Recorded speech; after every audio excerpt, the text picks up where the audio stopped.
Good morning students, class 9 subject English reader. Today we are going to start our lesson 11. If I were you.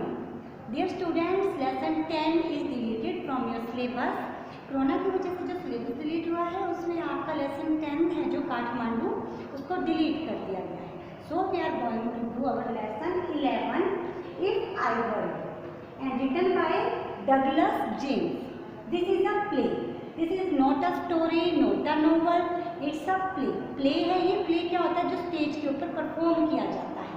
तो इसमें क्या किया गया है? जो भी एक्टिविटीज की गई हैं वो सब लाइव होती हैं और स्टेज के ऊपर सब लोग उसको देखते हैं.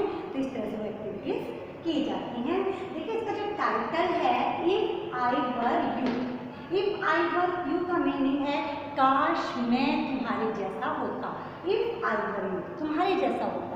इट मीन्स इसमें रिजेंबल किया गया है.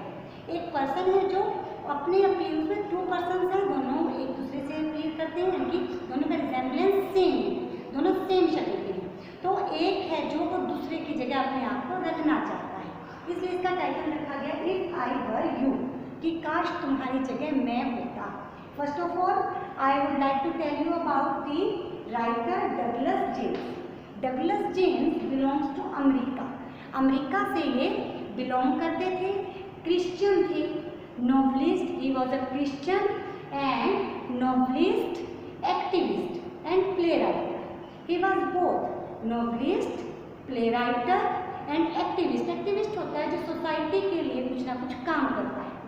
वो थे ही एंड हिज वाइफ.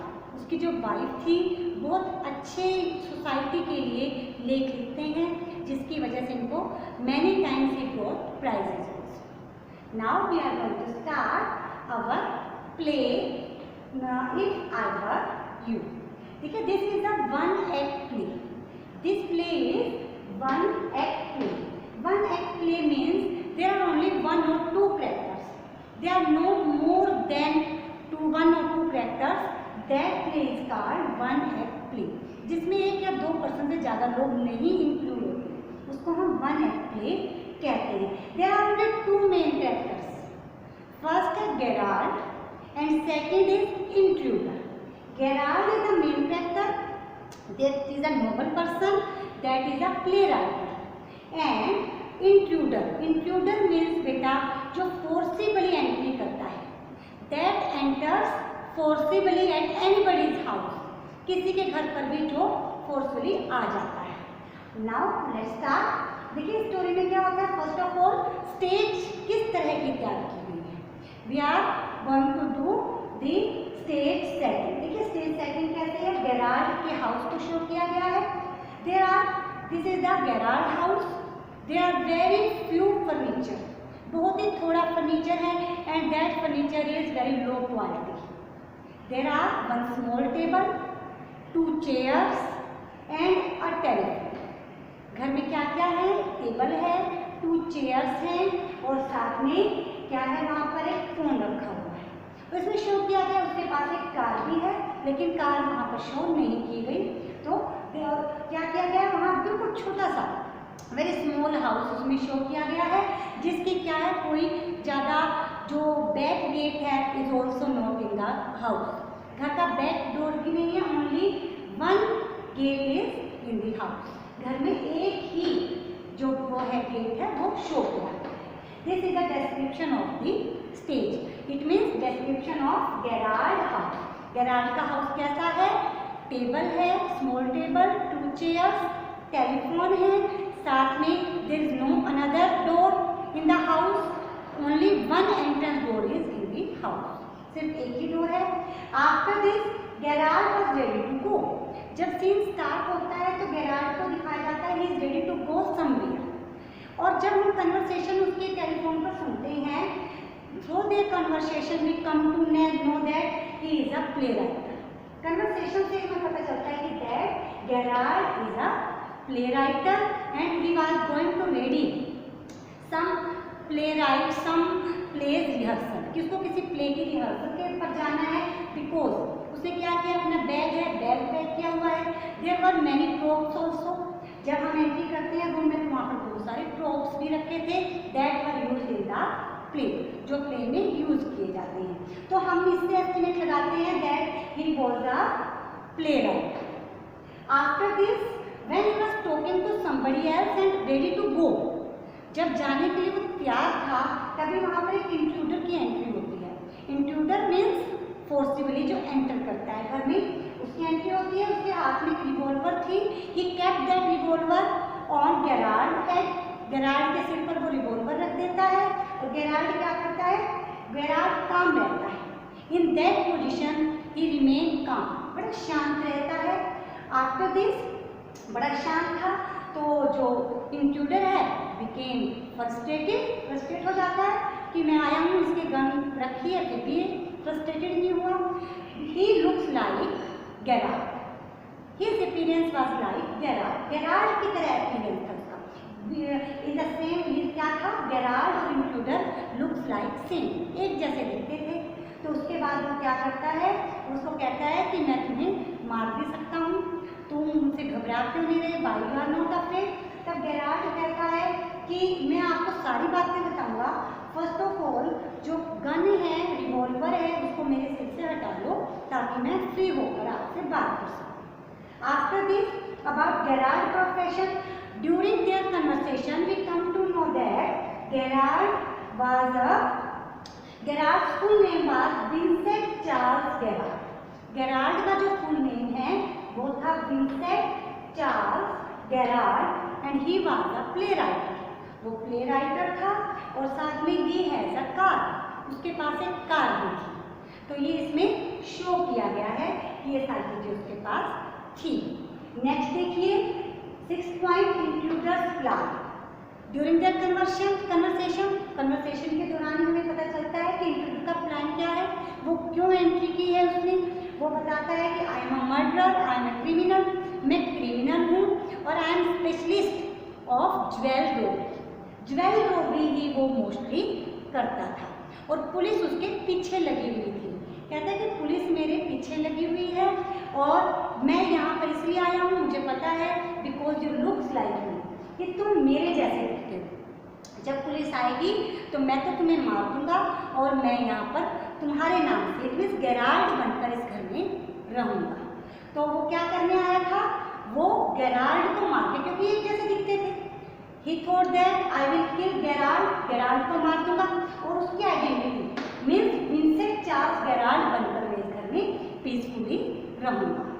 तो ये बात सुन के जो गेराल्ड थे बिकेम सरप्राइज, बड़े सरप्राइज होते हैं।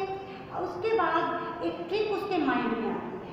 गेराल्ड क्या करता है, क्लेवर ट्रिक, बड़ी क्लेवर ट्रिक उसके माइंड में आती है। बिकॉज ही वाज क्या था, वो बड़ा ही अच्छा प्रेजेंस ऑफ माइंड था उसका, बड़ा इंटेलिजेंट था।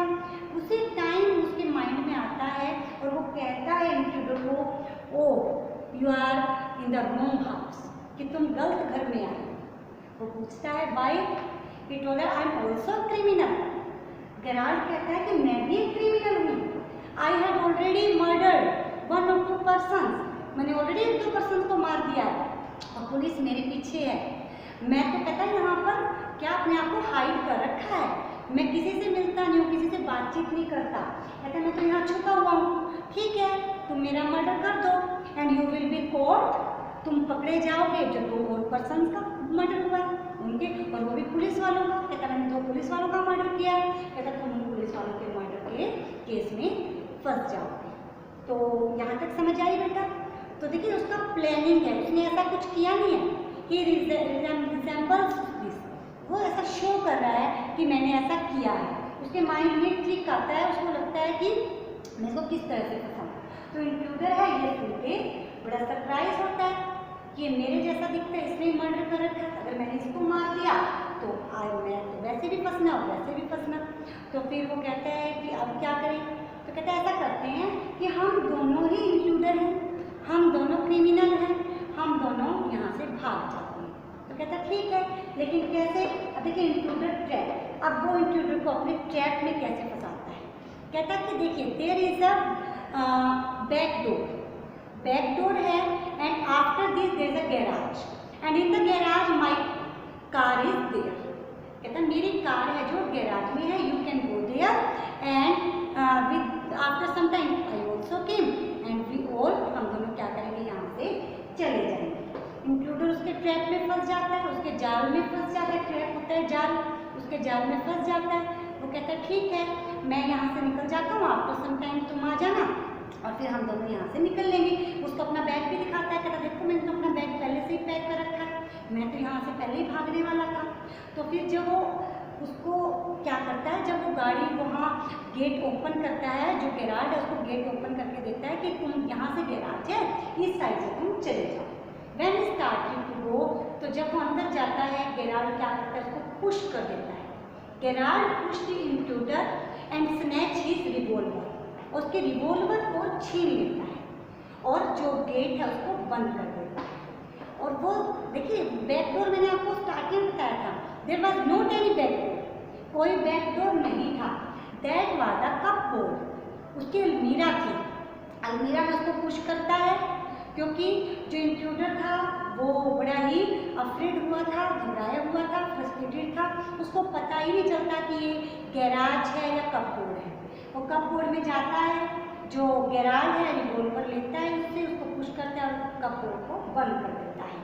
और ये जो गैराज ये था, इंट्रूडर था, अंदर से शाउट करता है but garage lock him and call the police, police को बुलाता है। In this way with his intelligence, presence of mind, controlling one's nervous system, he क्या करता है, he saves his life, अपनी लाइफ बचाता है और जो रॉबरी का क्रिमिनल था उसको वो पुलिस को पकड़वा देता है। तो इस तरह से बेटा इस लेसन में बताया गया है how with our cleverness, how with our presence of mind we can do our work properly. Title है जो इस लेसन का, that is also very appropriate. If I for you, title is appropriate क्योंकि इसमें रिजेंबल किया गया है कि काश मैं तुम्हारी तरह होता, because they looks like same, एक जैसे दिखते थे। तो इस तरह से title is appropriate and theme is intelligence. The garage was intelligent, presence of mind, controlling one's nerves. तो ये स्टोरी है, you have to read that story in your book and write question answer of lesson 9 also in your notebook. Thank you. Have a nice day.